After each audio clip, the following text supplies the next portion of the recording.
மனிதனுக்கு வந்து விஞ்ஞானம் போட்டிருக்கிற வேலை வேறு.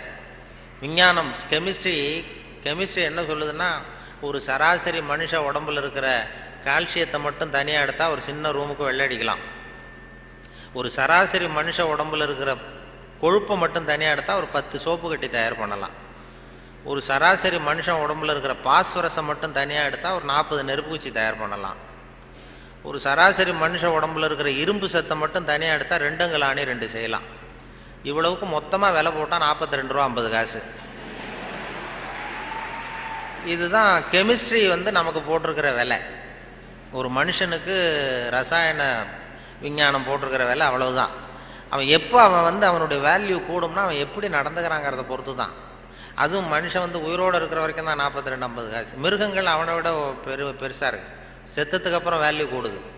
கடையில் பாருங்கள், உயிர் கோழி 50 ரூபா, உரித்த கோழி 60 ரூபான்னு போட்டுருவோம். செத்தத்துக்கு அப்புறம் 10 ரூபா கோடி போடும். மனுஷன் உயிர் மனிதன் 42 ரூபா 50 காசு, செத்த மனிதன் 52 ரூபா 60 காசு. அப்படின்னா அதை நீயே வச்சுக்கடா போடான்ட்டு போடுவான்.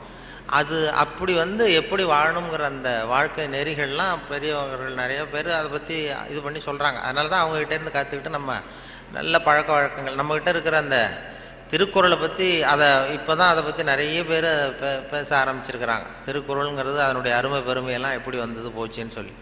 திருக்குறள்லாம் சின்ன வயசில் நம்ம பாடத்திட்டத்தில் மனப்பாடம் பண்ணது தான்.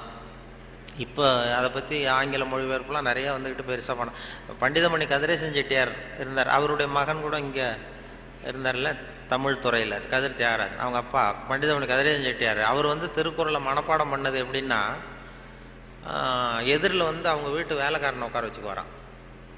இவர் உட்காந்துருப்பார். அவருக்கு கால் நடக்க முடியாது, கால் ஊனம். அதனால் எதிரில் வேலைக்காரனை உட்கார வச்சுட்டு அவன் கையில் திருக்குறள் புஸ்தகத்தை கொடுத்துட்றது. இவர் உட்காந்துக்கிட்டு, இந்த இடத்துல நான் முதலாளி கிடையாது, நீ வேலைக்காரன் கிடையாது, நான் வந்து திருக்குறளை வரிசையாக சொல்லிட்டு வருவேன், அது சரியாக இருக்கான்னு பார்த்துக்கிட்டே வா, ஏதாவது ஒரு சின்ன தப்பு சொல்லிட்டா கூட நீ என்ன முதலாளின்னு பார்க்காத, எழுந்திரிச்சு வந்து என் தலையில் ஓங்கி ஒரு கொட்டு வை அப்படின்னு. சரி முதலாளின்னு வாங்கி வச்சுக்கிட்டான். வாங்கி வச்சுட்டு சொல்லுங்கள் முதலாளின்னு உட்காந்தான். அகர முதல எழுத்தெல்லாம் ஆதி பகவன் முதற்றே உலகு அப்படின்னாரு. உடனே கிடுக்குன்னு கொஞ்சம் இருங்க முதலாளி அப்படின்னு சொல்லி எழுந்திரிச்சு வந்து ஓங்கி நங்குன்னு கொட்டி விட்டான் தலையில். ஏன்டா கொட்டினா, நான் சரியாக தானடா சொன்னேன் அப்படின்னா, இல்லை நீங்கள் சொன்னது தப்பு முதலாளி, அகர முதல எழுத்தெல்லாம்னு நீங்கள் சொன்னீங்க, இந்த புஸ்தகத்தில் அகர முதல வெழுத்தெல்லாம்னு போட்டிருக்கு, அதனால் தப்பு அப்படின்னு டக்குன்னு இப்போ திருக்குறளை பிடிங்கிட்டாராம். இதே ரீதியில் போனால் நான் 1330 கொட்டு வாங்கணும் உங்ககிட்ட, என் தலை தாங்காது, நான் பார்த்துக்கிறேன் போடான்ட்டாரான். அப்படிலாம் திருக்குறளை வந்து படித்து பெரிய இது பண்ணியிருக்கிறாங்க. அவருக்கு கால் ஊனம், பண்டிதன் கதிரேசன் செட்டியாருக்கு. அவருக்கு வந்து பாதுகாப்புக்குன்னு ஒருத்தனை வச்சுருந்தாராம், அவனுக்கும் கால் கிடையாது. அப்போ கேட்டிருக்காங்க, ஏங்க ஐயா நீங்கள் தான், உங்களுக்கு தான் கால் நடக்க முடியாது, நடமாட முடியல, கால் ஊனம், உங்களுக்கு பாதுகாப்புக்குன்னு ஒருத்தனை வச்சுருக்கீங்க, அவனுக்கும் கால் விளங்காமல் இருக்குது, கால் சரியில்லையே அப்படின்ட்டு இருக்காங்க. அப்போ அதை நான் வந்து அர்த்தத்தோடு தான் வச்சுருக்கேன்னாராம். என்ன அப்படின்னு கேட்டதுக்கு சொல்லியிருக்காரு, எனக்கு ஒரு ஆபத்துன்னு வரும்பொழுது இவன் விட்டுட்டு ஓடி போகாமல் இருக்கணும்ல, அதுக்காக தான் வச்சுருக்கேன் அப்படின்னு சொன்னாராம். அப்படிலாம் அந்த தலைமுறையில் திருக்குறளை பற்றி சொல்லுவாங்க. திருக்குறளை வந்து இப்போ பெரிய அதை பற்றி சான் ஸ்னைடர்னு ஒருத்தர், இப்போ அமெரிக்க பேராசிரியர், திருக்குறளை பற்றி 600 பக்கம் கற்கும் வழிகள்னு ஒரு புத்தகம் எழுதினாராம். ஹைவே டு லேர்னிங், அது ஒன்று ஹைவே டு லேர்னிங் அப்படிங்கிற புத்தகம் 600 பக்கம், 500 ரூபா விலை.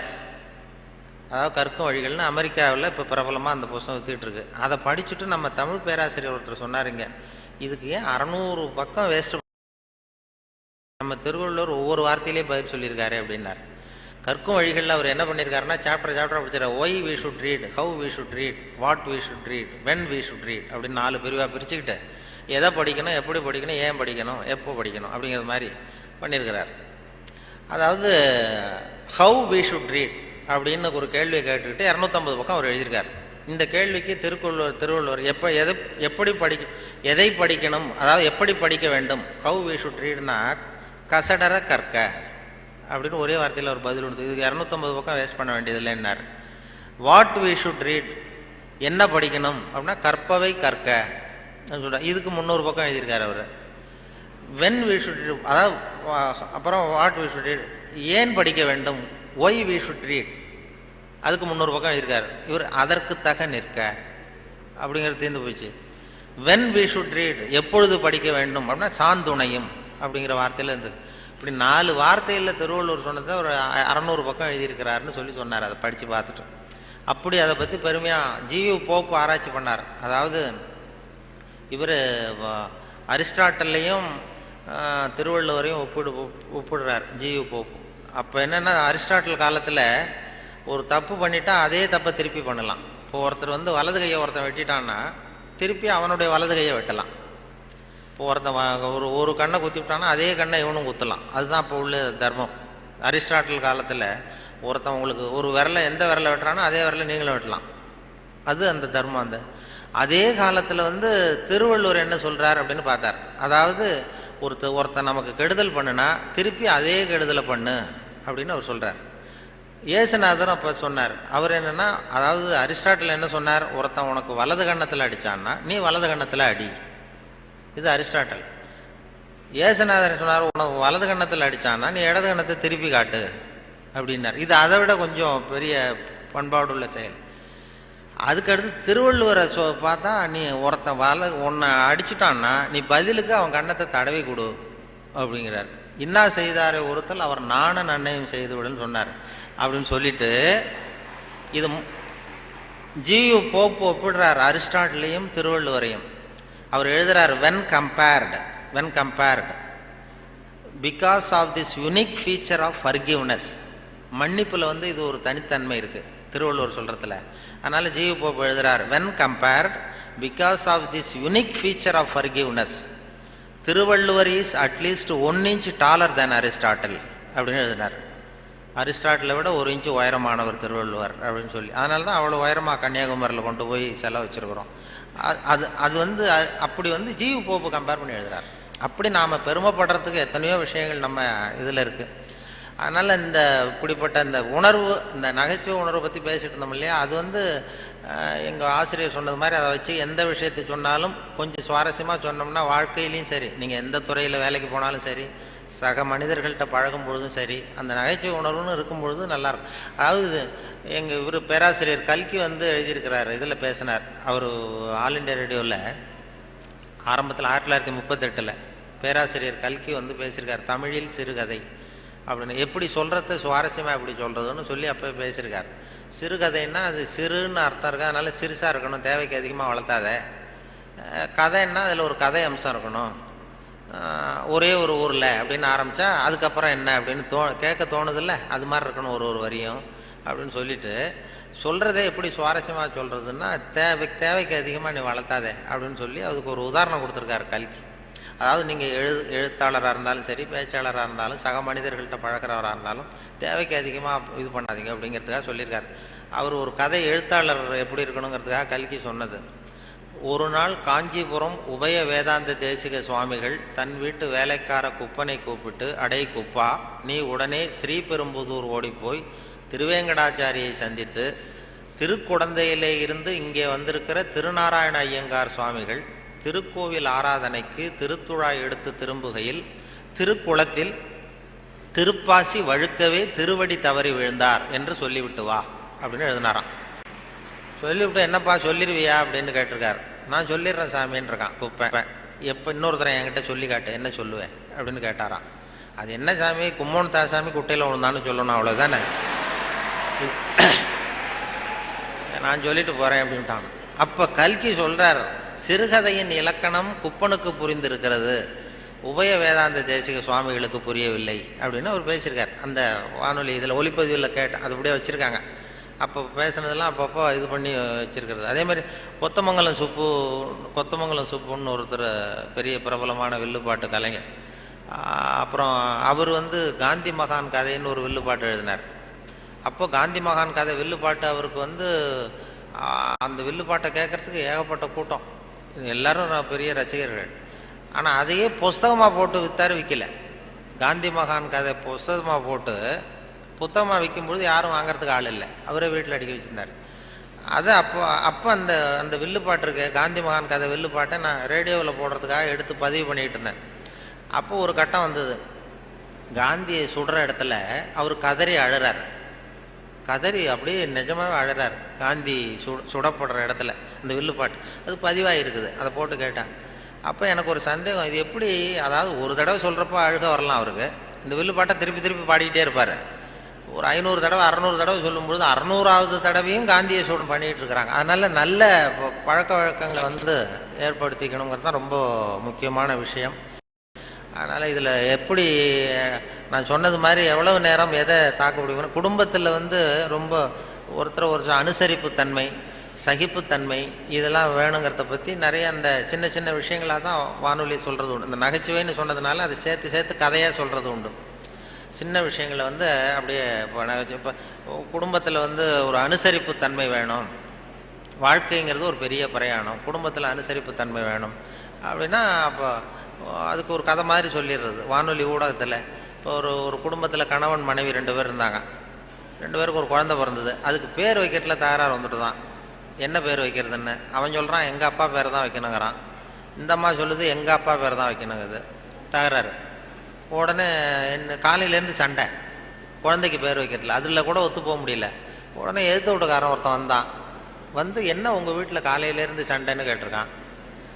அது ஏன் கேட்குறீங்க, இந்த குழந்தைக்கு பேர் வைக்கிறதுல தகராறு, நான் எங்கள் அப்பா பேரை வைக்கணுங்கிறேன், அவங்க அப்பா பேரை வைக்கணும்னு சொல்லுது, என்ன பண்ணுறது தெரியலன்னு தான் அவன் சொன்னானா. இது ஏன் சண்டை போடுறீங்க, எதிர்த்து வீட்டுக்காரன்னு நான் ஒருத்தன் எதுக்கு இருக்கேன், என்கிட்ட சொல்ல வேண்டியது தானே அப்படின்னு சொல்லிவிட்டு ஏன்ப்பா உங்கள் அப்பா பேர் என்னன்னு கேட்டிருக்கான். எங்கள் அப்பா பேர் சீனிவாசன் அப்படின்ட்டுருக்கான். சரிம்மா உங்கள் அப்பா பேர் என்ன, எங்கள் அப்பா பேர் கிருஷ்ணன். இவன் யோசித்தான். சரி குழந்தைக்கு சீனிவாச கோபாலகிருஷ்ணன் அப்படின்னு பேர் வச்சுருங்க, இதுக்கு ஏன் தகராறு அப்படின்ட்டு போயிட்டான். போனதுக்கப்புறம் இந்த இவங்க 2 பேரும் பேசிக்கிறாங்க. அது எப்படி இந்த சீனிவாசன் சரி கிருஷ்ணன் சரி, நடுவில் கோபாலன் எங்கேருந்து வந்தான். ஓடி போய் கூப்பிட்டு வந்தாங்களாம் அவனை. வாடா கிட்டவா, அது யாரா கோபாலன் அப்படின்னா அது எங்கள் அப்பா பேர், நீ அதை மட்டும் எதுக்கு விட்டுட்டு போகிற, சேர்த்து வச்சுக்கோனா. அதாவது 2 பேருக்குள்ள ஒரு அனுசரிப்பு தன்மை இல்லைன்னா கோபாலன்னு ஒருத்தன் குறுக்க வருவான். அப்படி வரும். அந்த வாழ்க்கையில் வந்து அனுசரிப்பு தன்மைங்கிறது ரொம்ப அவசியம். வாழ்க்கையில் ஒருத்தர் அனுசரித்து போகிறது, அதாவது சந்தேகப்படாமல் இருக்கணும்னு சொல்லுவாங்க. ஒரு பையன் புதுசாக ஒரு பொண்ணை கல்யாணம் பண்ணிட்டு வந்தான். எல்லாரும் என்ன பண்ணிட்டாங்க, ஏய் நீ கல்யாணம் பண்ணிட்டு வந்திருக்கேன், அந்த பொண்ணுக்கு காது கேட்காதுடா, காது சரியாக கேட்காது அப்படின்ட்டு இருக்காங்க. இவன் அதை எப்படி சோதனை பண்ணுறது, டெஸ்ட் பண்ணுறது, அப்படி நேராக கேட்டால் சண்டை வந்துடும், உனக்கு காது கேட்குதான்னு கேட்கக்கூடாது. வெளியில் போய் தெருவில் வந்து நின்றுக்கிட்டு இன்றைக்கி என்ன சாம்பார் அப்படின்னா பதிலே வரல. ஆகா நம்ம சந்தேகப்பட்டது சரிதான் அப்படின்னு முடிவு பண்ணிட்டான். அடுத்தது வந்தான் வீட்டுக்குள்ளே வந்து நின்றுக்கிட்டு 2வது தடவை கேட்டான். கூடத்தில் வந்து நின்றுட்டு இன்றைக்கி என்ன சாம்பார் அப்படின்னா அப்பவும் பதில் வரல. சரி நம்ம மனைவிக்கு நம்ம சந்தேகப்பட்டு காது கேட்கல அப்படின்ட்டு அடுத்தது அடுப்பங்கரைக்கே போயிட்டான். அந்த பொண்ணு எதோ சமைச்சிக்கிட்டு இருக்கு. அது கிட்ட போய் அது காது ஓரமாக இப்படி காயே வச்சுக்கிட்டு ரொம்ப சத்தம் போட்டு கத்துறான். 3வது தடவையாக இன்றைக்கி என்ன சாம்பார்னு கத்துறான்.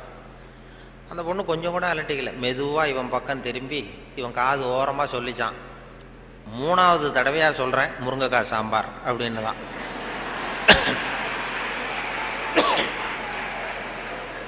இவனுக்கு காது கேட்கல, இவன் அதை போய் குத்துறான். அதான் தன் குற்றம் நீங்கி பிறர் குற்றம் காண்கிற்பின் என் குற்றமாகும் இறைக்குன்னு சொல்லுவாங்க. அதில் திருவள்ளுவர் இதில் என்னென்னா ரொம்ப கிட்டத்தில் வந்து நமக்கு புத்தி சொல்கிறவர் அவர் தான். மற்றவங்களாம் எட்டத்துலேருந்து சொல்லுவாங்க, நீங்கள் நல்லது செஞ்சால் எதுக்கும் கவலைப்படாதீங்க அப்படின்னு எத்தனையோ பேர் உபதேசம் பண்ணுவாங்க. நமக்கு உபதேசம், நீ நல்ல காரியம் செய்கிறது நல்ல காரியமா, எதுக்கும் கவலைப்படாது, நீ பாட்டு செஞ்சுட்டு போடா அப்படிம்பாங்க. திருவள்ளுவரை சொல்ல கிட்ட வந்து நீ நல்லது செஞ்சாலும் தப்பு வந்துடும், ஜாக்கிரதையாயிரு அப்படின்னு சொல்லிட்டு போகிறார். அது நம்ம மேலே ரொம்ப அக்கறை உள்ளவங்க தான் அதை சொல்லுவாங்க. பலனை பற்றி கவலைப்படாத, நீ பாட்டு எதை வேணாலும் செஞ்சுட்டு போ, கடமையை செஞ்சுட்டு போடான்னு உபதேசம் பண்ணுறது இருக்காங்க நிறையா. நன்று ஆற்றல் உள்ளும் தவறுண்டு, அவரவர் பண்பறிந்து ஆற்றா கடை, நீ நல்லது செஞ்சால் கூட தப்பு வந்துடும், ஜாக்கிரதையாரு அப்படின்னாரு. அது நம்ம பேரில் அக்கறை, அவ்வளவு அக்கறை உள்ளவங்க தான் அதை சொல்ல முடியும்.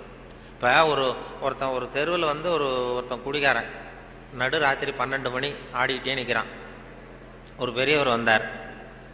இந்த நேரம் அப்படி அநியாயமாக அப்படி ஆடிட்டு நிற்கிறீங்க, உங்கள் வீடு எங்கடா இருக்குன்னா அண்ணாந்து பார்த்தான். பக்கத்தில் பார்த்தார், ஒரு மாடிப்படி மாதிரி படிப்படியாக இருக்குது, அங்கே ஒரு ரூம் இருக்குது, கதவு இருந்தது, அங்கே தான் இருக்கேன்னா பிடிச்சி இழுத்துட்டு போனார். வாடா உன்னை கொண்டு வந்து வீட்டில் விட்றான்னா வரமாட்டேங்கிறான்.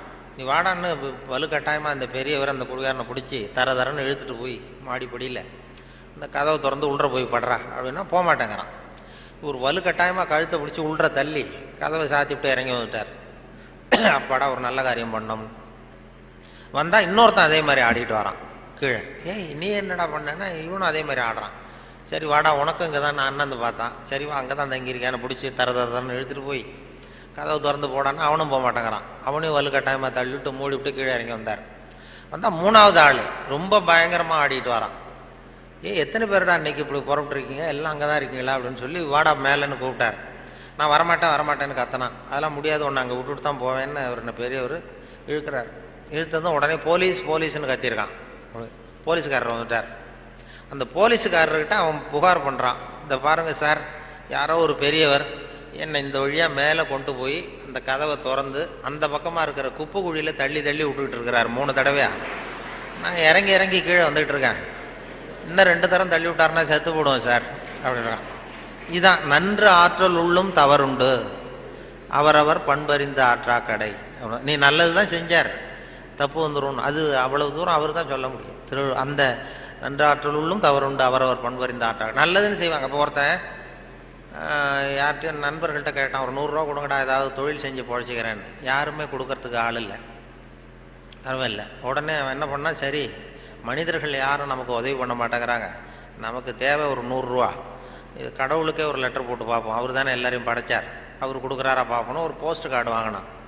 போஸ்ட் கார்டை வாங்கி அதில் அன்புள்ள கடவுள் அவர்களுக்கு வணக்கம், எனக்கு மனிதர்கள் யாரும் உதவி செய்ய மாட்டேங்கிறாங்க, எனக்கு ஒரு 100 ரூபா இருந்தால் அதை வச்சு நான் பொழைச்சிக்குவேன், நானே ஒரு 100 ரூபாயை எனக்கு அனுப்பி வைக்கும்படி கேட்டுக்கொள்கிறேன்னு போட்டு கையெழுத்து போட்டான். போட்டு அந்த பக்கம் திருப்பி அட்ரஸ் எழுதணும்ல, பெறுகிறவர் முகவரி, உயர்திரு கடவுள் அவர்கள், அப்புறம் தெரு நம்பர், வீட்டு நம்பர், தெரு ஒன்றும் தெரியல. யோசித்தான், கடவுள் அட்ரஸ் எப்படி கண்டுபிடிக்கிறது யோசிச்சு, சரி எல்லார் அட்ரஸும் போஸ்ட் மாஸ்டருக்கு தெரியும் அப்படின்னு சொல்லி கடவுள் கேரா போஸ்ட் மாஸ்டர் அண்ணாமலை நகர் சிதம்பரம்னு போட்டு விட்டான். அந்த போஸ்ட் மாஸ்டர் ஒரு நல்ல எண்ணம் படைத்தவர். அவர் என்ன பண்ணிட்டாரு, யாரோ ஒருத்தன் அப்பாவித்தனமாக 100 ரூபா கேட்டிருக்கான், நாமளே அனுப்பிச்சிருவோம், கடவுளுக்கு அனுப்பியிருக்கான் அப்படின்னு சொல்லி அங்கே போஸ்ட் ஆஃபீஸில் வேலை செய்கிறவங்கள்ட்டெல்லாம் உங்களால் முடிஞ்சதை கொடுங்கப்பா, ஹெல்ப் பண்ணுங்கள், அவனுக்கு உதவி பண்ணுவோன்னா ஆளுக்கு உடனே 5-10 எடுத்து கொடுத்தாங்க. எல்லாரும் சேர்த்தா ஒரு 90 ரூபா சேர்ந்து போச்சு. உடனே சேர்ந்த வரைக்கும் அனுப்பிச்சிருவோம் அப்படின்னு சொல்லி மணி ஆர்டர் ஃபார்ம் எடுத்தார். மணி ஆர்டர் கமிஷனையும் அவரே ஒத்துக்கிட்டார். அவரே எடுத்துக்கிட்டு அந்த சேர்ந்த பணம் 90 ரூபாய் வச்சு அந்த அவனுக்கு அனுப்பிச்சிட்டார். அவன் வாங்கிட்டான். வாங்கி 90 ரூபா வாங்கிட்டு மறுபடியும் ஒரு போஸ்ட் கார்டு வாங்கினான். வாங்கி மறுபடியும் கடவுளுக்கே ஒரு லெட்டர் எழுதினான். அன்புள்ள கடவுள் அவர்களுக்கு வணக்கம், நீங்கள் அனுப்பிய பணம் வந்து சேர்ந்தது, ரொம்ப நன்றி. இருந்தாலும் உங்களுக்கு ஒரு யோசனை சொல்ல விரும்புகிறேன், ஆலோசனை, அறிவுரை. இனிமேல் நீங்கள் எனக்கு பணம் அனுப்பும் பொழுது போஸ்ட் மாஸ்டர் மூலமாக அனுப்ப வேண்டாம், அவர் ஒரு 10 ரூபாயை எடுத்து வச்சுக்கிறார் அப்படின்னா. நல்லது செய்ய போய் கெட்ட பேர் வந்துடுது பாருங்க. இதுதான் நன்று ஆற்றல் உள்ளும் தவறுண்டு, நன்று ஆற்றல் உள்ளும் தவறுண்டு, அவரவர் பண்பறிந்த ஆற்றா கடை அப்படிங்கிறது அதான். அப்படி அதை பண்ணியிருக்கிறாங்க. அதை ரொம்ப அருமையாக இவர் சுத்தானந்த பாரதியார் மொழிபெயர்ப்பு இருக்குது, ஆங்கில மொழிபெயர்ப்பு. அதை திருக்குறள் தமிழில் எப்படி எழுதியிருக்காரோ அதே அழகில் அவர் ஆங்கிலத்தில் மொழிபெயர்த்திருக்கிறார். சுத்தானந்த பாரதியாருடைய ஆங்கில மொழிபெயர்ப்பு பார்த்திங்கன்னா அப்படியே இருக்கும். அதாவது உடம்போடு உயிரிட என்ன, மடந்தையோடு எம்மிடை தொடர்புன்னு ஒரு திருக்குறள் இருக்கும். அதாவது இந்த பெண்ணுக்கும் எனக்கும் உள்ள தொடர்பு எப்படின்னா உடம்புக்கும் உயிருக்கும் உள்ள தொடர்பு மாதிரி அப்படின்னு அந்த இதில் திருவள்ளுவர் எழுதியிருப்பார். உடம்போடு உயிரிட என்ன, மற்றென்ன, மடந்தையோடு எம்மிடை தொடர்பு. அதை சுத்தானந்த பாரதியார் மொழிபெயர்த்திருக்கிறார். The love between me and this lady is like bond between soul and body இப்படி எழுதியிருக்கு. அதே போல் 2 வரியில் அந்த காலத்தினால் செய்த நன்றி செய்த ஞாலத்தின் மானப்பெரிது, அது மாதிரி a help rendered in hour of need, so though smaller greater than the world அப்படின்னு இப்படி அழகாக அதை பண்ணியிருப்பார். இவர் சொன்ன இந்த நம்ம நாவலர் நெடுஞ்செழியன் அவர் அந்த திருக்குறள் மொழிபெயர்ப்பு வந்தப்போ வானொலி நிலையத்துக்கு வந்திருந்தார். அப்போ முன்னாடி ஒரு அறையில் உட்காந்து பேசிகிட்டு இருக்கிறோம் அவர் பதிவுக்கு முன்னாடி. அப்போ கேட்டார், நீ என்ன படிச்சிருக்கேன்னு என்ன கேட்டார். நான் விவசாயம் படிச்சிருக்கேன் சார் அப்படின்னு. விவசாயம் படிச்சிருக்கேன்னா அப்போ உங்ககிட்ட தான் ஒரு கேள்வி கேட்கணும் அப்படின்னு கேட்க ஆரம்பித்தார். என்ன சார் கேட்க போகிறீங்கன்னா, இந்த காலத்தினால் செய்த நன்றி செய்தேனும் ஞாலத்தின் மானப்பெரிதுன்னு ஒரு திருக்குறள் இருக்குல்ல, ஆமான்னு. அது அது பொருத்தமாக இல்லையே அந்த உதாரணம்னார். என்னன்னு கேட்டேன். காலத்தினால் செய்த நன்றினா ஒருத்தன் ஒரு அவ தேவைப்படுறப்ப செய்கிற உதவி பூமியை விட பெருசு. ஞாலத்தின் மானப்பெரிதுன்னா பூமிங்கிறது ஒரு பௌதிக பொருள், அது உருண்டை. உதவிங்கிறது ஒரு செயல். நீ ஒருத்தனுக்கு அந்த நேரம் பார்த்து செய்கிற உதவி வந்து பூமியை விட பெருசுன்னா நீ செய்கிற செயல் உருண்டையாக இருக்கா? அதுக்கும் பூமி உருண்டைக்கும் என்ன சம்பந்தம்? அது பொருத்தமாக இல்லையேன்னு அவர் சொன்னார். நெடுஞ்செழியன், ஆமாம் சார் எனக்கும் அது பொருத்தம் அப்படி தான் தெரியுது அப்படின்னா. இல்லை இல்லை நீ விவசாயம் படித்ததுனால கேட்டேன் உங்ககிட்ட அப்படின்னு சொல்லிட்டு அப்புறம் அதுக்கு அவர் விளக்கம் கொடுத்தார். அது அப்படி இல்லை தம்பி அப்படின்னு சொல்லிட்டு, காலத்தினால் செய்த நன்றிங்கிறது நேரம் பார்த்து உதவி செய்கிறது. பூமி வந்து உடனே உதவி செய்யாது. அது எப்படின்னா, இன்றைக்கி ஒரு கத்திரிக்காய் செடியை நட்டின்னா ஒரு 4 மாதம் கழித்து தான் கத்திரிக்காய் காய்க்கும். இன்றைக்கி ஒரு நெல்லை நடவு பண்ணின்னா ஒரு 3.5 மாதம் 4 மாதம் கழித்து தான் உனக்கு பலன் கொடுக்கும். 4 மாதம் கழித்து பலன் கொடுக்குற பூமியை விட உடனே செய்கிற உதவி பெருசு இல்லையா? அதனால தான் காலத்தினால் செய்த நன்றி செய்தேன்னு ஞாலத்தின் மான பெரிது அப்படின்னார். இதை நாவலர் நெடுஞ்செழியன் சொன்னார். அப்படி அவரெல்லாம் வந்து அவர் அரசியலுக்கு வந்திருக்க வேண்டியதில்லை, இலக்கியத்தோடு இருந்திருந்தா நல்லா இருக்கும்னு சொல்லி சொன்னார். அப்புறம் அடுத்த கேள்வியும் கேட்டார், அவர் விடலை. அப்புறம் நிலையில் தெரியாத அடங்கிய அந்த அப்புறம் கடலை விட பெருசி, அதாவது அப்படின்னு ஒரு இது, அதுக்கு அந்த திருக்குறளுக்கு ஒன்று சொன்னார். நிலையில் தெரியாத அடங்கியான் தோற்றம் மலையினுமான பெரிதுன்னு ஒன்று. பயன் தூக்கார் செய்த உதவி நயன் தூக்கின் நன்றி கடலிற் பெரிது. அதாவது பயன் கருதாமல் செய்கிற உதவி கடலை விட பெருசுன்னு சொல்கிறாரு. கடலுங்கிறது விரிந்தது. பயன் கருதாமல் செய்கிற உதவிக்கும் கடலுக்கும் என்ன சம்பந்தம்னு கேட்டார், இந்த முதல் கேள்வி மாதிரி. அப்புறம் அவரே விளக்கம் கொடுத்தார். கடல் வந்து பயன் கருதி தான் நமக்கு உதவி செய்யும். அதாவது நம்மக்கிட்ட இருக்கிற தண்ணி ஆவியாக போய் மறுபடியும் மேகமாகி மறுபடியும் மழையாக பொழிஞ்சு அந்த தண்ணி மறுபடியும் நம்மக்கிட்டே வந்துடும் அப்படிங்கிற பயன் கருதி கடல் உதவி செய்யுது. அதை விட பயன் கருதாமல் செய்கிற உதவி பெருசு இல்லையா? அதனால தான் கடலை விட பெருசுன்னு சொன்னார் அப்படின்னு சொல்லி அவர் விளக்கம் அதை கொடுத்தார். இப்போ நிலையில் தெரியாத அடங்கிய தோற்றம் மலையினுமான பெரிது. அதாவது மனசு அடங்கினவன் மலையை விட பெருசு அப்படின்னா, மலை அசையாமல் இருக்கிறது ஒன்றும் அதிசயம் இல்லை, மனம் அசையாமல் இருக்கிறது தான் அதிசயம். அதனால் மலையை விட பெருசுன்னு சொல்லி அவர் விளக்கம் கொடுத்துட்டு போனார். மனசை அசையாமல் வச்சுருக்கிறது ரொம்ப கஷ்டம். அது வந்து சொல்லிடலாம், மனசை நான் கட்டுப்படுத்துகிறேன்னு. ஒருத்தன் நான் வந்து என்ன பெரிய பெரிய துறவிகள்லாம் நான் மனசை கட்டுப்படுத்துகிறேன்னு ஒருத்தன் சவால் விட்டுட்டு போனானா, போய் என்ன பண்ணுறதுன்னா ஒரு நடுக்காட்டில் போய் உட்காந்துக்கிட்டான். மனசை கட்டுப்படுத்துறது என்ன பெரிய காரியம் நான் பண்ணுறேன் அப்படின்ட்டு அப்படியே உட்காந்தான். உட்காந்து பார்த்தா எதிரில் ஒத்தையடி பாதை, அதில் ஒரு நடனம் ஆடுற பொண்ணு போயிட்டுருக்கு. டான்ஸு ஸ்கூல் ஒன்று, டான்ஸு கற்றுக்கிறதுக்கு போயிட்டுருக்கு. இது என்ன இவ்வளோ தூரம் வந்து உட்காந்துருக்குறோம், இப்போவும் நமக்கு தொந்தரவாக இருக்குது, கண் இடைஞ்சலாக இருக்கேன்னு சொல்லி பார்த்தான். 8 மணிக்கு கிளாஸு தினம் போயிட்டுருக்கு. இப்போ பார்த்தான், ஒரு துணியை எடுத்து கண்ணை கட்டிட்டு உட்காந்துட்டான். இனிமேல் பார்த்துக்கோ, இனிமேல் ஒன்றும் ஆகாதுன்னு. மறுநாள் வந்து உட்காந்தா 8 மணிக்கு அந்த காலில் கட்டியிருக்கிற சலங்கை சத்தம் கேட்டுதான், ஜல் ஜல்லுன்னு. இது ஏது காது தொந்தரவாக இருக்குது அப்படின்னு சொல்லி காதையும் கட்டிவிட்டான். கண்ணையும் கட்டிவிட்டான். இனிமேல் ஒன்றும் இப்போ பிரச்சனை இல்லை. மறுநாள் காலையில் 8 மணிக்கு அது தலையில் வச்சுருக்கிற பூ வாசம் அடிச்சிருக்கு. இந்த பொண்ணு மூக்கையும் கட்டிவிட்டான். கண்ணு காது மூக்கையும் கட்டிவிட்டு இனிமேல் நான் மனசை கட்டுப்படுத்துகிறேன்னு உட்காந்தானா. மறுநாள் காலையில் 8 மணி ஆச்சு. அப்போ இவன் மனசு நினச்சிதான், இந்நேரம் அவள் போயிட்டுருப்பா அப்படின்னு. இதை விட அசையாமல் இருந்ததுன்னா அது மலையை விட பெருசு மனசு. நிலையில் தெரியாத அடங்கியான் தோற்றம் மலையினுமான பெரிதுன்னா அதுதான். மலை அசையாமல் இருக்கிறது ஒன்றும் பெரிய ஆச்சரியம் இல்லை, மனசு அசையாமல் இருந்ததுன்னா அது பெரிய அதிசயம் அப்படின்னு சொல்லி அதுக்கு விளக்கம் அவர்கள் கொடுத்துக்கிட்டு இருந்தாங்க. அப்படி நிறைய அதை பற்றி நிறைய பண்ணுறாங்க. அதனால் நமக்கு உங்களுடைய எவ்வளவு நேரம் ஆச்சுன்னு தெரியல, எப்போ முடிக்கிறதுன்னு தெரியல. அது ஒரு கடிகாரம் வச்சா பரவாயில்ல, கடிகாரம் சொல்லுவாங்க. பேச்சாளர்கள் வந்து சில பேச்சாளர்கள் ஆரம்பிச்சிருவாங்க, முடிக்க முடியாது, எப்போ முடிக்கிறதுன்னு தெரியாது. நெடுஞ்செழியனை பற்றி பேரறிஞர் அண்ணா சொல்கிறது உண்டு. நெடுஞ்செழியன் வந்து கூட்டம் வந்து நெடுஞ்செழியன் பேசி முடிக்கும் பொழுது அண்ணா சொல்லுவார், அவர் வந்து ஒரு பேசி முடிக்க போனார்னா அந்த பிளேன் வந்து அப்படி இறங்குறதுக்கு முன்னாடி 2 ரவுண்ட் அடிக்குது இல்லை மேலே, அது மாதிரி ஒரு 2 ரவுண்ட் அடிச்சுட்டு அப்புறம் தான் வந்து கீழே இறங்குவார் அப்படின்னு சொல்லி வேடிக்கை சொல்லுவார். அது மாதிரி பேச்சாளர்களுக்கு இப்போ ஒரு பேச்சாளர் பேசிக்கிட்டே இருந்தாராம், எவ்வளோ நேரம் ஆச்சுன்னு தெரியல. அப்புறம் சொல்லியிருக்காரு, ஐயோ உங்களை ரொம்ப நேரம் போர் அடிச்சிட்டேன் போல் இருக்கு, எனக்கு நேரம் போனதே தெரியல, கடிகாரத்தை பார்க்க மறந்துட்டேன் சார், மன்னிச்சுங்கன்னு இருக்கார். அப்போது ஒருத்தர் கோபமாக எழுந்திரிச்சு சொன்னாராம், ஏன்யா கடிகாரத்தை தான் பார்க்க மறந்த, பின்னாடி மாட்டிருக்கிற கேலண்டரையாவது பார்க்கக்கூடாதா அப்படின்னா. அப்படின்னா அவன் வாரக்கணக்கில் பேசிகிட்டு இருந்திருக்கான். போன ஆரம்பத்தில் முடித்து இந்த விழா முடிகிற வரைக்கும் பேசிகிட்டு இருக்கிறது மாதிரி ஆகிடும். அது அந்த பேச்சுங்கிறது அந்த கல்கி சொன்னார்ல, அது மாதிரி இருக்கணும்னு சொல்லுவாங்க. பேச்சு எதுவாக இருந்தாலும் ஒரு தன்னம்பிக்கை ஊட்டுறது மாதிரி இருக்கணுமா. ஒரு பேச கேட்டாலும் எழுத்தை படித்தாலும் அது வந்து படித்து முடித்ததும் நமக்கு ஒரு வாழ்க்கையில் ஒரு பிடிப்பு தன்னம்பிக்கை ஊட்டணும். ஒரு இளைஞன் வந்து வாழ்க்கையில் விரக்தி அடைஞ்சி தற்கொலை பண்ணிக்கலாம்னு போய் தண்டவாளத்தில் தலையை வச்சு படுத்தான். தண்டவாளத்தில் தலையை வச்சு படுத்துறான். எதுவும் வாழ்ந்து பிரயோஜனம் இல்லைன்னு விரக்தி அடைஞ்சிட்டான். படுத்துக்கிட்டு இப்படி இப்படி பார்க்குறான், 2 பக்கமும் ரயிலே வரல. இது என்னடா தற்கொலை கூட பண்ணுறது சாத்தியமா இல்லையே அப்படின்னு பார்த்தான். அப்போ யாரோ ஒருத்தர் ஒரு பக்கத்தில் ஒரு பெரிய மைதானம், ஒரு பெரிய பேச்சாளர் பேசிகிட்டு இருக்காரு. ஆகா, அங்கே யாரோ ஒருத்தர் பேசுகிறாரு, அதையாவது போய் கேட்டுட்டு வருவோம் கொஞ்சம் நேரம், இங்கே போர் அடிக்குது, அதுக்கப்புறம் வந்து தண்டவாளத்தில் தலை வச்சு படுத்துருவோம் அப்படின்னு எழுந்திரிச்சு போனான். அங்கே போனால் ஒரு 2000 பேர் உட்காந்துருக்காங்க மைதானத்தில். பேசிகிட்டு இருக்கார் ஒரு பேச்சாளர் தன்னம்பிக்கைங்கிறத பற்றி.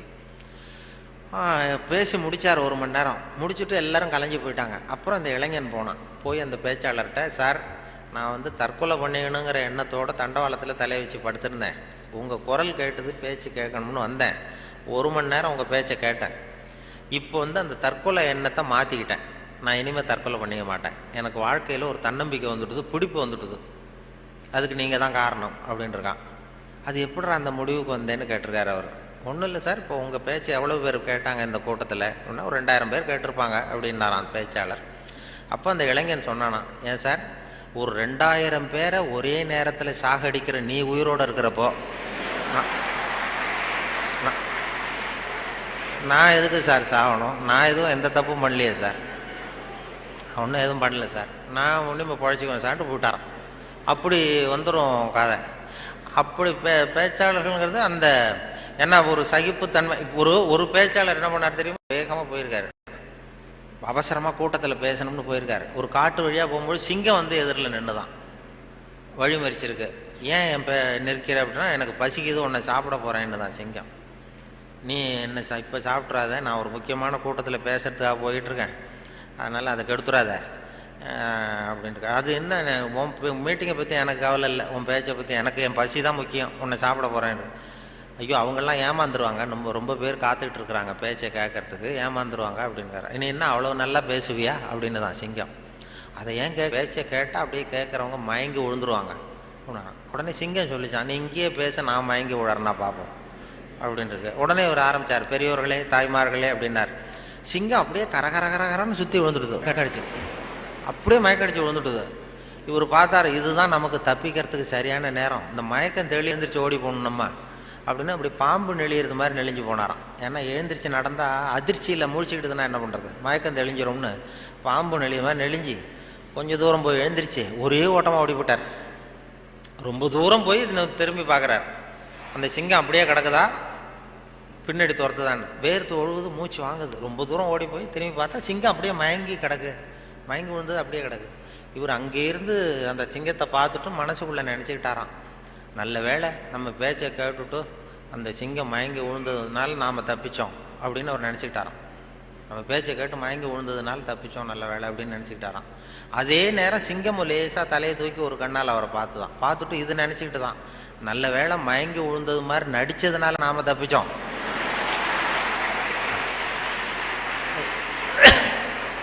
இல்லைன்னா அவன் பேசியே கொண்டிருப்பான் நம்மளை அப்படின்னு அது நினச்சி தான். இப்போ எதுக்கு இது சொல்கிறேன்னா, இப்போ உங்கள் முகத்தையெல்லாம் பார்த்தா அந்த சிங்கத்தோட முகம் மாதிரி தெரியுது எனக்கு. ஆமாம், அது என்ன, இது எந்த இதில் இருக்கீங்க என்ன ஏதுன்னு அது புரிஞ்சுக்கிறது ரொம்ப கஷ்டம். ஆனால் இது மாதிரி நேரத்தில் நல்ல பழக்க வழக்கங்களை வளர்த்தலாம். சகிப்புத்தன்மைங்கிறது ஒரு பெரிய முக்கியம். இன்டர்நேஷ்னல் இயர் ஆஃப் டாலரன்ஸ்னு கொண்டாடினாங்க. சர்வதேச சகிப்புத்தன்மை ஆண்டுன்னு 1995 இன்டர்நேஷ்னல் இயர் ஆஃப் டாலரன்ஸ், சர்வதேச சகிப்புத்தன்மை ஆண்டு. எதுக்கு சொல்கிறேன்னா, இது மாதிரி சந்தர்ப்பத்தில் நீங்கள் உங்களுக்கு பிடிக்கல ஒரு சகிப்புத்தன்மைன்னு ஒன்று எவ்வளோ நேரம் தாக்கு பிடிக்க முடியும் அப்படிங்கிறதெல்லாம் பண்ணிக்கலாம். அதனால் அது மாதிரி உங்களுடைய உங்களுடைய சகிப்புத்தன்மை நல்லாவே இருக்குதுன்னு நினைக்கிறேன். ஏன்னா இது வரைக்கும் யாரும் கலைஞ்சி போகல, அதனால் எல்லாத்தையும் தாக்கு பிடிச்சி உட்காந்துருக்குறீங்க. அதனால் உங்களை எல்லாம் இது மாதிரி ஒரு நல்ல சந்தர்ப்பத்தில் சந்தித்ததில் எனக்கு ரொம்ப மகிழ்ச்சி. ஏன்னா ஒரு பெரிய நிறுவனம், ஒரு புகழ்பெற்ற நிறுவனத்தினுடைய மாணவர்களாக இருக்கிறதே ரொம்ப பெருமைக்குரிய ஒரு விஷயம். அதனால் அந்த வகையில் உங்கள் எல்லாருக்கும் என்னுடைய நன்றி, பாராட்டுக்கள். நன்றி, வணக்கம்.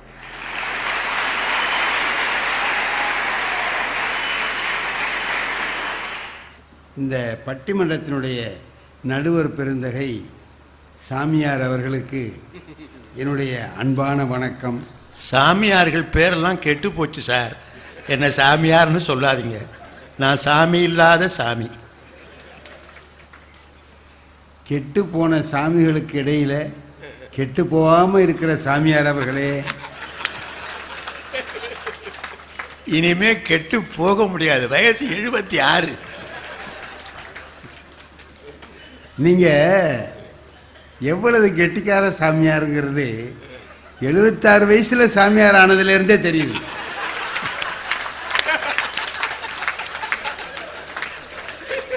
பாக்கி பேர்லாம் சிறு வயசுல சாமியாராகி சங்கடப்படுவான். நீங்க அப்படி இல்லை, எப்ப முடியாதோ அப்ப சாமியார் ஆயிட்டீங்க.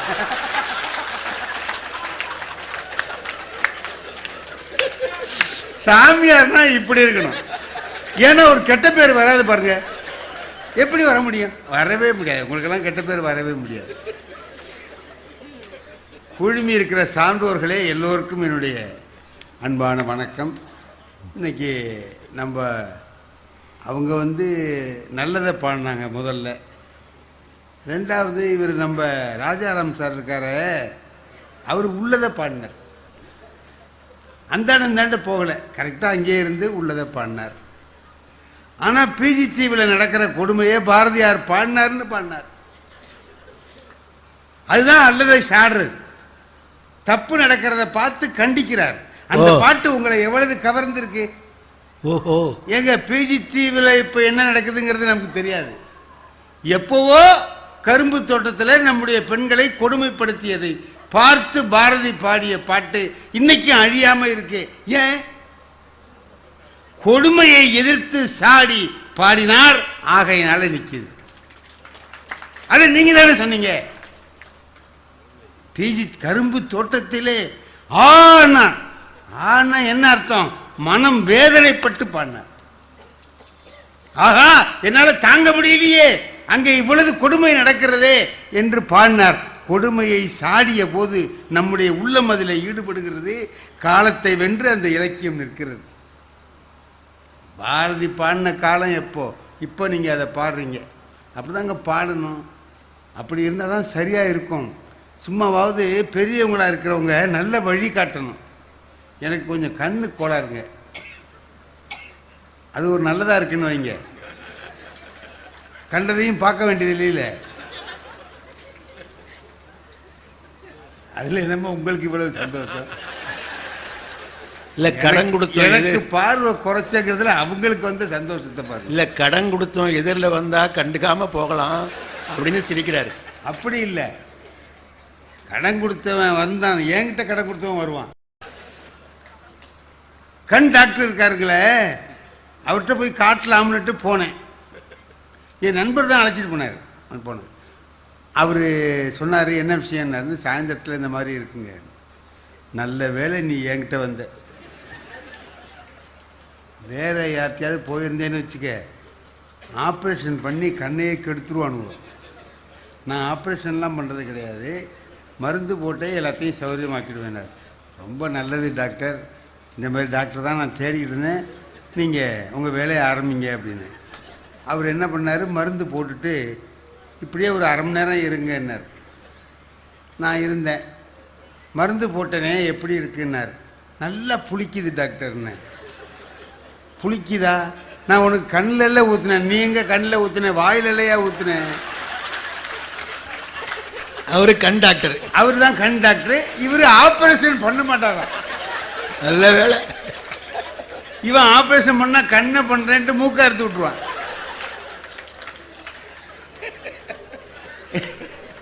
உலகம் அந்த மாதிரி இருக்கு. இது உள்ளதை பாடிக்கிட்டு உட்காந்துருந்தீங்கன்னா என்ன நடக்கும்? இல்லை, அல்லதை சாடுவதுங்கிறது இருக்கு பாருங்க. அதனால தான் நம்ம இன்னைக்கு வரைக்கும் பேசிக்கிட்டு இருக்கோம். ராமர் இருந்தாரு, நல்லவர்.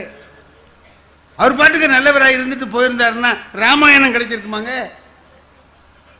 அவர் ராவணனை போய் அழிச்சதுனால இன்னைக்கு ராமாயணம் நமக்கு கிடைச்சிருக்கு.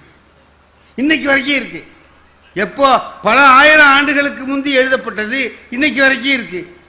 1000 ஆண்டுகளுக்கு முந்தி எழுதினது இன்னைக்கு வரைக்கும் இருக்கு. கம்பராமாயணம் இருக்கு. எல்லாம் எதனால இருக்கு? நமக்கு என்ன தெரியுமாங்க, கெடுதலை அழிக்க நம்மளால முடியாது. நம்மள்ட்ட உள்ளது என்னன்னு கேட்டிங்கன்னா, அழிக்கலாம்னு நினைக்கிறோம். இது ஏன் வம்புன்னு அப்புறம் நினைச்சிடறோம்.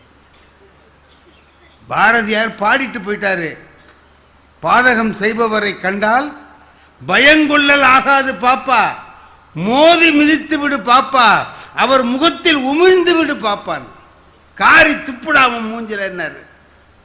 அவரு பாடிட்டு போயிட்டாரு, நம்ம துப்ப முடியுமா? அதனாலதான் அவர் பாப்பாவுக்கு சொன்னார். பாப்பாவுக்கு சொன்னார். ஏன்னா அது துப்புனாலும் ஏதோ விளையாட்ட துப்புதுன்ட்டு போயிடலாம். சார் நம்ம தெருவிலே இருக்கான், நம்ம அடுத்த வீட்லயே இருக்கான், அயோக்கிய பயலா இருக்கான், ஏதாவது காரி துப்ப முடியுமா? சும்மா காரி துப்புனாலும் அவன் யாரை பார்த்து துப்புனேங்கிறான். நான் உங்களை துப்பலிங்க. ஏன்னா பாதகத்தை பார்த்து தீமையை பார்த்து எதிர்த்து போரிடுகிற ஒரு ஆற்றல் நம்மகிட்ட இல்லை, நம்மளால முடியல. யாராவது ஒருத்தன் போரிட்டான்னா, அந்த தீமையை எதிர்த்து சாடினான்னா நமக்கு சந்தோஷமா இருக்கு. ஏன் தெரியுமா? நம்மளால முடியாதா அவன் செய்யறான். என்னால முடியும் இல்லைன்னா இந்த எம்ஜிஆர் வந்து கடைசியில செய்யறாரு பாருங்க, நான் ஆணையிட்டால்னா எல்லாரும் கை தட்டுறான். ஏன்? நல்ல வேலைடா, நீயாவது ஒழிக்கிறியே. என்னால முடியல. தீமையை ஒழிக்கிற போது நமக்கு எவ்வளவு மகிழ்ச்சியா இருக்கு. கிளைமேக்ஸுங்கிற மாதிரி சினிமாவில் என்னங்க, தீமை அழிகிறது தானே கிளைமேக்ஸு. அந்த சீனை நல்லா எடுப்பாங்க சார்லாம் இருந்தாங்கன்னா நினைச்சாங்கன்னா, அப்படியே வந்து வல்லவனுக்கு வல்லவன் அவங்க என்ன எடுத்தாங்க, சகலகலா வல்லவன். எப்படி போய் அந்த எந்த பொம்பளை எழுத்தாலோ அவளையே போய் ஒரு கல்யாணம் பண்ணிட்டு போறாருன்னு நம்ம ஆளுலாம் என்ன பண்றான், நம்மளே கல்யாணம் பண்ண மாதிரி நமக்கு ஒரு சந்தோஷம் வரும். சந்தோஷம் பட வச்சுட்டு இந்த உட்காந்துருக்காரு அவர். என்னன்னு கேட்டீங்கன்னா, தீமை அழிகிற போது நாம் அடித்தது போல மகிழ்ச்சி அடைகிறோம். நம்மால முடியாத அவங்க செய்தார்கள் என்கிற பொழுது அந்த மகிழ்ச்சி உண்டாகிறது. சும்மா சார் திருட்டு பையன் கண்டிக்கப்படாத, நம்ம திருடுறான், நம்ம வீட்டிலே திருடுறான், நம்ம அவனை பிடிக்கலாமா இல்லையா, அடிக்கலாமா இல்லையா? முல்லா கதையில் ஒரு கதை, நசருதீன் முல்லா என்ன பண்ணுறாரு, அவர் வீட்டில் ஒரு வேலைக்காரன் இருக்கான், அவன் கொஞ்சம் திருட்டு வேலைக்காரன். டெய்லி ஒரு சாமானாக எடுத்துகிட்டு போவான். ஒரு நாள் ஒரு டம்ளர் எடுத்துகிட்டு போகிறான், ஒரு நாள் ஒரு சட்டியை எடுத்துகிட்டு போகிறான், அப்படியே எடுத்துகிட்டு போகிறான். கடைசியில் மிச்சம் இருந்த ஒரு சட்டியையும் எடுத்துகிட்டு போனான். முல்லா என்ன பண்ணார், அவன் பின்னாலேயே போனார். அவன் வீட்டுக்குள்ளே போனான், அவரும் போயிட்டார். அங்கேயும் போய் அவர் ஏண்டா சட்டியை எடுத்தேன்னு கேட்கல, வீட்டுக்குள்ளே போயிட்டார். அவன் இப்படி திரும்பி பார்க்குறான். முல்லா வந்துட்டார். முதலாளி நீங்கள் எதுக்கு வந்தீங்க? என்ன இல்லை, நானும் இங்கேயே இருக்கிறேன்ப்பா. அவன் ஏன்னா எல்லா சாமானும் இங்கே வந்துட்டு அப்புறம் நான் மட்டும் அங்கே இருந்து என்ன பண்ணப்பா?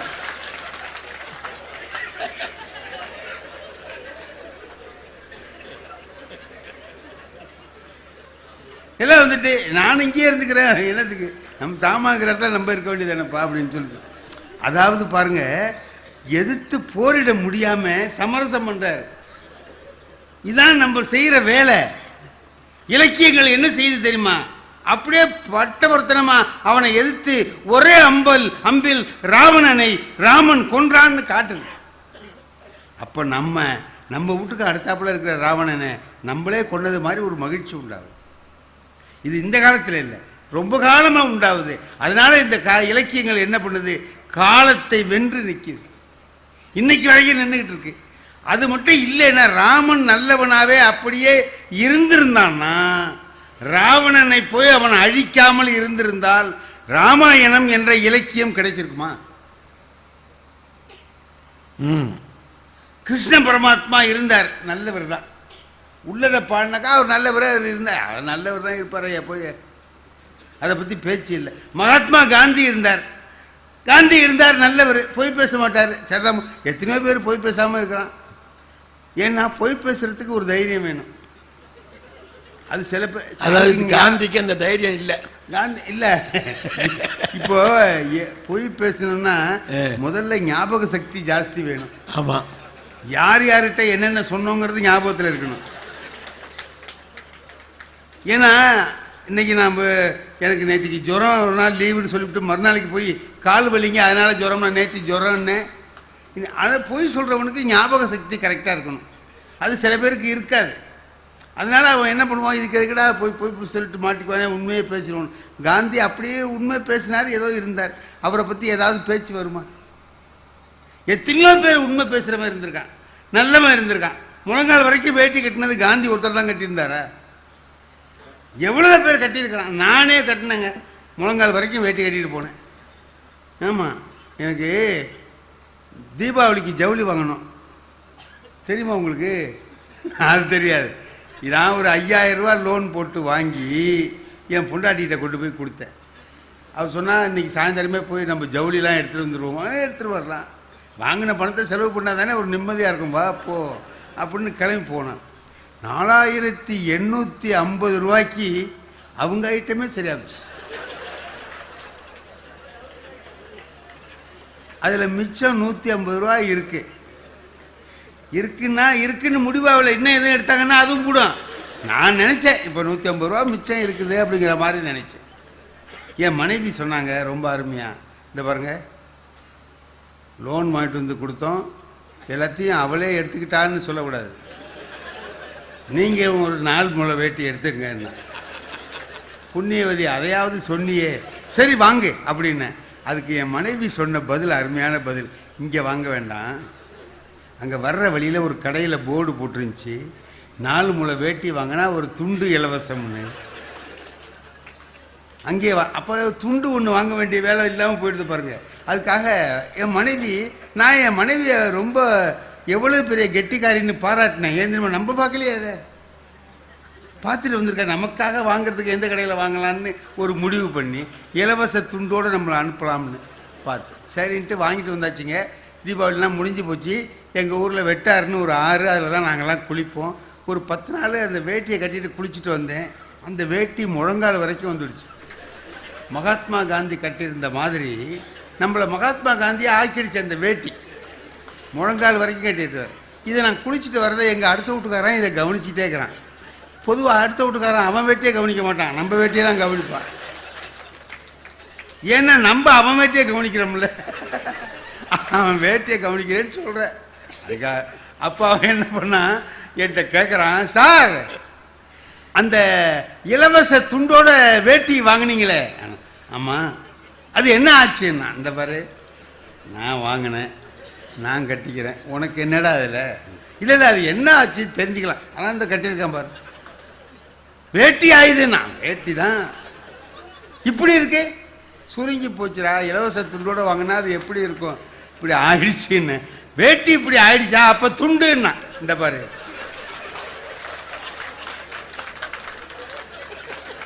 வேட்டியே இப்படி ஆச்சுன்னா துண்டு எப்படி ஆயிருக்கும்ங்கிறது உனக்கு தெரியும். தெரிஞ்சுக்கிட்டு அடுத்த வீட்டுக்காரன் என்னென்ன கேட்பாங்கிறத நீங்க சொல்லி நாங்க தெரிஞ்சுக்கிறோம். விட மாட்டேங்கிறான் அவன். அப்படி அல்லங்க,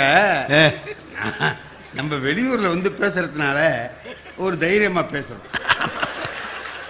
இதே அடுத்த வீட்டுக்காரன் இருக்கிற ஊர்லயே பேச முடியாது. இல்ல உள்ளூர்ல பேசினா அந்த அடுத்த வீட்டுக்காரரை பத்தி இவ்வளவு தைரியமா பேச முடியுமா? பேசிட்டு நான் வீட்டுக்கு போக முடியுமா? முடியாது.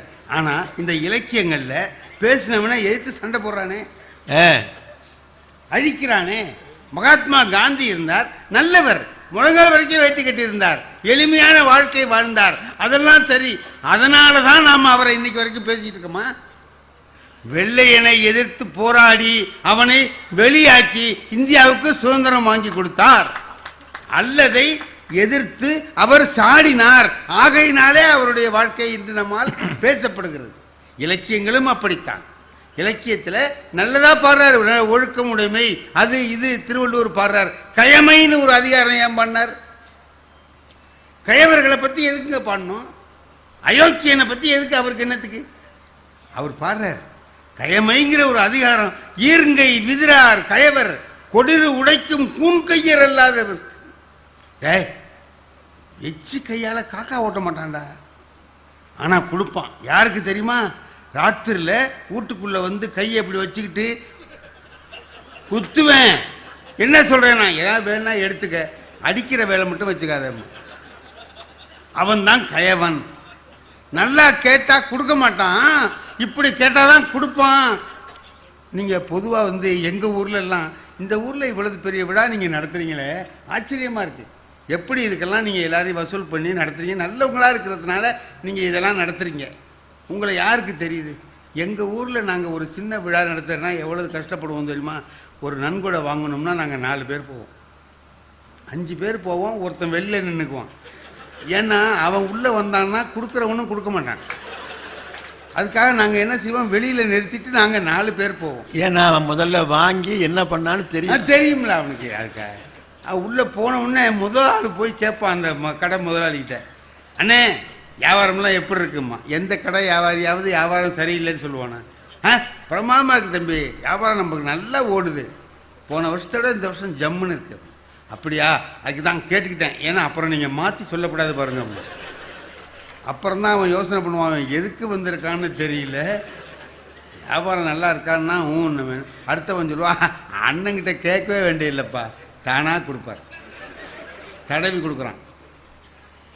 இப்போது அடுத்தவன் சொல்லுவான், போன வருஷமே 1000 ரூபா கொடுத்தாங்களே, சரியாக போச்சு. அடுத்தவன் நோட்டை எடுத்து நீட்டுவான், எழுதி வாங்கிட்டு வருவான். வெளியில் இருக்கிறவன் கேட்பான், ஐயா கிட்ட எவ்வளவு கறந்தேம்மா? இந்த மாடு கறக்கிறது பார்த்துருக்கீங்களா நீங்கள்? முன்னாடி ஒரு தொட்டியில் புண்ணாக்கு வைப்பான், இதை அந்த மாடு தின்னுக்கிட்டே இருக்கும். புண்ணாக்கு வச்சுருக்கானா? அதான் இந்த போனவன் சொன்னான் பாருங்க, அண்ணன் வியாபாரம் எப்படி இருக்குன்னு கேட்டான், புண்ணாக்கு வச்சுட்டான்னு அர்த்தம். அடுத்தவன் என்ன செய்வான், போன வருஷமே ஐயா 1000 ரூபா கொடுத்தாங்களேங்கிறானா, தடவி கொடுக்குறான்னு அர்த்தம். அதான் இந்த வருஷம் 2000க்கு குறைய மாட்டாருன்னு ஒருத்தன் சொல்லுவான், கண்ணுக்குட்டியை ஊட்ட விட்றான்னு அர்த்தம். கடைசியில் ஒருத்தன் கறப்பான், நோட்டில் எழுதி வாங்கிட்டான்னு அர்த்தம். அதனால தான் வெளியில் இருக்கிறவன் கேட்குறான், ஐயா கிட்ட எவ்வளவு வாங்கினேன்னு கேட்குறது இல்லை, ஐயா கிட்ட எவ்வளவு. எங்கள் ஊரில் சொல்கிறேன், எங்கள் ஊரில் நாங்கள் அந்த மாதிரி. அவனை என்ன சொல்கிறார் திருவள்ளுவர்? கயவன்கிறார். ஈர்ங்கை விதிரார் கயவர், கொடிர உடைக்கும் கூன் கையர் அல்லாதவர்க்கு. இதை ஏங்க அவர் பாடணும்? திருக்குறள்ல நல்லவங்களை பற்றியே பாட வேண்டியவர், உள்ளவங்களை பற்றி பாட வேண்டியவர் கயவர்களை, அயோக்கியர்களை ஏன் பாடுகிறார் என்றால், அவன் இருக்கிறான், அவனை ஒழிக்கணும், அதுக்கு என்னன்னா அதுக்கு என்ன செய்யணுமோ அதை திருக்குறளாக எழுதி காட்டுகிறார். ஆகையினாலே கணம் நீதிபதி அவர்களே, அவர் சொன்னார், இயேசுநாதர் மட்டும் வரவில்லை அப்படிங்கிற பாட்டை சொன்னார், பாரதிதாசனுடைய பாட்டை, நகைகள் போட்டுக்கணும். அது என்ன சொல்கிறாரு? அதுலேயும் அல்லதை தானங்க கண்டிக்கிறாரு. நகைகள் போட்டுக்கிட்டு இந்த ஆடம்பரம் பண்ணிக்கிட்டு கோயிலுக்கு வராதே, வந்தா நீ வருவியே தவிர இயேசுநாதர் வரமாட்டார். அப்போ இது செய்யக்கூடாது, தவறு செய்யக்கூடாது என்பதைத்தான் அவர் கண்டிக்கிறார்.